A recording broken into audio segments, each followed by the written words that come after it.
తెలంగాణ, ఆంధ్రప్రదేశ్ రాష్ట్రాల మధ్య విభజన అంశాలపై జరిగిన తాజా సమావేశంలో కొన్ని కీలక నిర్ణయాలు తీసుకోగా, కొన్ని అంశాలు ఇంకా పరిష్కార దశలోనే ఉన్నాయి.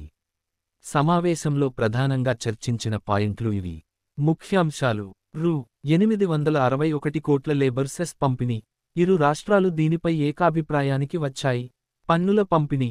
దీనిపై చర్చ కొనసాగించేందుకు మరోసారి సమావేశం ఏర్పాటు చేయాలని నిర్ణయించారు. విద్యుత్ బకాయిలు, షెడ్యూల్ 9, 10 ఆస్తులు. ఈ అంశాలపై ఏకాభిప్రాయం రాలేదు. డ్రగ్స్ నివారణ.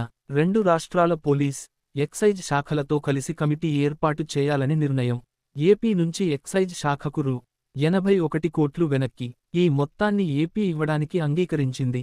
ఉద్యోగుల విభజన. ఈ అంశంపై సుదీర్ఘంగా చర్చ జరిగినా నిర్ణయం వాయిదా పడింది. భవిష్యత్ సమావేశాలు. ఇతర అంశాలపై చర్చ కొనసాగించేందుకు రెండు రాష్ట్రాలు మరోసారి సమావేశం కానున్నాయి.